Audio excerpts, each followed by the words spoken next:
ಜೊತೆಗೆ ಟೈಕ್ವಾಂಡೋ, ಯೋಗ, ಏರೋಬಿಕ್ಸು, ಬ್ಯಾಡ್ಮಿಂಟನ್ನು, table tennis, ಹೀಗೆ ಎಲ್ಲ ಸ್ಪೋರ್ಟ್ಸನ್ನು ಕೂಡ ಒಂದೇ ಜಾಗದಲ್ಲೇ ಇಂಡೋರಲ್ಲಿ ಮಳೆ ಬರಲಿ ಬಿಸಿಲಿರಲಿ ಯಾವುದೇ ಸಮಯದಲ್ಲೂ ಬೇಕಾದರೂ ಜನ ಉಪಯೋಗಿಸ್ಬೋದು ಅಂತಹ ಒಂದು ಇಂಡೋರ್ ಸ್ಪೋರ್ಟ್ಸ್ ಸ್ಟೇಡಿಯಮ್ಮು. ಮತ್ತು ಭಾಳ ಜನಗಳಿಗೆ ಅಫೋರ್ಡಬಲ್ ರೇಟ್ನಲ್ಲಿ, ಯಾಕೆಂದರೆ ಪ್ರೈವೇಟಲ್ಲಿ ₹100 ₹1000 ಖರ್ಚಾಗುತ್ತೆ. ಅಂಥದ್ದು ಕೈಗೆ ಎಟಕುವ ಡಿಸ್ಟೆನ್ಸಲ್ಲಿ, ಹತ್ತಿರದಲ್ಲಿ ಮತ್ತು ಕೈಗೆ ಎಟಕುವ ರೇಟಲ್ಲಿ ಜನಗಳಿಗೆ ಇವತ್ತು ನಾವು ಮಾಡಿ ಕೊಟ್ಟಿದ್ದೇವೆ. ಇದೇ ರೀತಿ ಈಗಾಗಲೇ ನಾವು ವಿದ್ಯಾರಣ್ಯಪುರದಲ್ಲಿ ಒಂದು ಮಾಡಿದ್ದೇವೆ, ಸಾಕಾರ ನಗರದಲ್ಲಿ ಮತ್ತೊಂದು ಮಾಡಿದ್ದೇವೆ, ಇವತ್ತು ಕಾಫಿ ಬೋರ್ಡ್ ಲೇಔಟ್ ಕೆಂಪಾಪುರದಲ್ಲಿ ಮಾಡಿದ್ದೇವೆ. ಹಾಗೆ ನೆಕ್ಸ್ಟು ಜಕ್ಕೂರು ಸಮೀಪನೂ ಕೂಡ ಮತ್ತೊಂದು 4ನೇದು ರೆಡಿ ಆಗ್ತಾ ಇದೆ. ಅದಾದಮೇಲೆ ಜಾಲ ಹೋಬಳಿಯಲ್ಲೂ ಕೂಡ 5ನೇದು ಈಗ ಸ್ಯಾಂಕ್ಷನ್ ಮಾಡಿಸಿದ್ದೇವೆ. ಒಟ್ಟಾರೆ ಯಂಗ್ಸ್ಟರ್ಸ್ಗೆ ಆಗಲಿ ಸೀನಿಯರ್ಸ್ಗೆ ಆಗಲಿ ಆರೋಗ್ಯವಾಗಿ ಬದುಕಬೇಕು ಅಂತ ಹೇಳಿದ್ರೆ ಫಿಟ್ನೆಸ್ ಇರಬೇಕು, ಎಕ್ಸಸೈಸ್ ಮಾಡಬೇಕು. ಬರೀ ಎಕ್ಸಸೈಸ್ ಮಾಡಿ ಅಂತ ಹೇಳಿದ್ರೆ ಆಗೋದಿಲ್ಲ, ಅದಕ್ಕೆ ಬೇಕಾದಂತಹ ಸೌಲಭ್ಯ ಫೆಸಿಲಿಟೀಸನ್ನು ಕೂಡ ಕೊಡಬೇಕು. ಪ್ರೈವೇಟಲ್ಲಿ ಇರ್ಬೋದು, ಬಟ್ ಅವೆಲ್ಲ ತುಂಬ ಕಾಸ್ಟ್ಲಿ, ಎಲ್ಲ ಕಾಮನ್ ಜನಗಳಿಗೆ ಹೋಗೋಕ್ಕಾಗಲ್ಲ.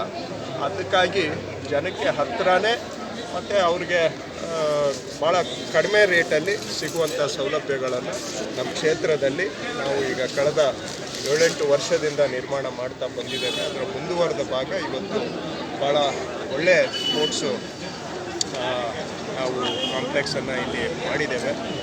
ನಮ್ಮ ಕ್ಷೇತ್ರದಲ್ಲಿ ಇವತ್ತು ಇಂಡೋರ್ ಸ್ವಿಮ್ಮಿಂಗ್ ಪೂಲನ್ನು ಕೂಡ ಇವತ್ತು ಇದರಲ್ಲಿ ಸೇರಿಸ್ಕೊಂಡು ಮಾಡಿದ್ದೇವೆ. ಸೊ ಈ ಭಾಗದ ಜನ ಹೆಚ್ಚು ಬಂದು ಉಪಯೋಗಿಸಲಿ ಅಂತ ನಾನು ಆಶಿಸ್ತೇನೆ. ಅದ್ರ ಜೊತೆಗೇ ಇವತ್ತು ಈ ಉದ್ಘಾಟನೆ ಜೊತೆಗೆ ಅರ್ಥಪೂರ್ಣವಾಗಿ ಇದನ್ನು ಆಚರಣೆ ಮಾಡಬೇಕು ಅಂತೇಳಿ ನಮ್ಮ ಕ್ಷೇತ್ರದ ಇಂಟರ್ ಅಪಾರ್ಟ್ಮೆಂಟ್, ಅಂದರೆ ಅಪಾರ್ಟ್ಮೆಂಟ್ ಕಾಂಪ್ಲೆಕ್ಸ್ಗಳು ನಮ್ಮ ಕ್ಷೇತ್ರದಲ್ಲಿ ತುಂಬ ಇದ್ದಾವೆ. ಅವರುಗಳಿಗೆ ಒಂದು ಸ್ಪೋರ್ಟ್ಸ್ ಮೀಟನ್ನು ಆರ್ಗನೈಸ್ ಮಾಡಿದ್ದೇವೆ. ಸುಮಾರು 2,000 ಸ್ಪೋರ್ಟ್ಸಲ್ಲಿ 2,000 ಅಪಾರ್ಟ್ಮೆಂಟ್ ನಿವಾಸಿಗಳು ಈ ಕಾಂಪಿಟೇಷನಲ್ಲಿ ಭಾಗವಹಿಸಿದ್ದಾರೆ.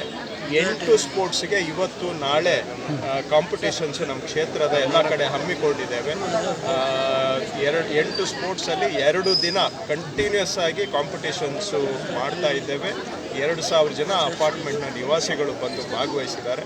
ನಮ್ಮ ಕ್ಷೇತ್ರದಲ್ಲಿ ಪ್ರತಿ ವರ್ಷವೂ ಕೂಡ ಒಂದು 2 ಸ್ಪೋರ್ಟ್ಸು ಕಾಂಪಿಟೇಷನ್ಗಳನ್ನು ನಾವು ಆರ್ಗನೈಸ್ ಮಾಡ್ತೇವೆ. ಉದ್ದೇಶ ಏನು ಅಂದರೆ ಆ ಜನಗಳಲ್ಲಿ ಆರೋಗ್ಯಕರವಾಗಿ ಬದುಕುವಂಥದ್ದು ಮತ್ತು ಕ್ರೀಡಾ ಮನೋಭಾವ ಬೆಳೆಸಬೇಕು, ಅದಕ್ಕೆ ಉತ್ತೇಜನ ಕೊಡಬೇಕು, ಪ್ರೋತ್ಸಾಹ ಕೊಡಬೇಕು ಅಂಥೇಳಿ ಈ ಕಾರ್ಯಕ್ರಮಗಳನ್ನು ನಿರಂತರವಾಗಿ ನಾವು ಮಾಡ್ತಾ ಬಂದಿದ್ದೇವೆ.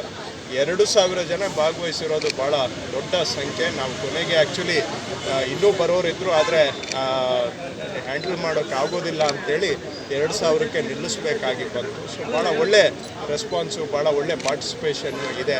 ಬಟ್ ಒಂದು ಆರೋಗ್ಯಕರ ಬದುಕಿಗೆ, ಸಕ್ರಿಯವಾಗಿ ಬದುಕಲಿಗೆ ಮತ್ತು ಆರೋಗ್ಯಕರ ಜೀವನ ಶೈಲಿಗೆ ಪ್ರೋತ್ಸಾಹ ಕೊಡಬೇಕು ಅಂಥೇಳಿ ಈ ಥರ ಕಾರ್ಯಕ್ರಮ ಮಾಡ್ತಾ ಇರ್ತಕ್ಕಂಥದ್ದು. Okay, thank you sir.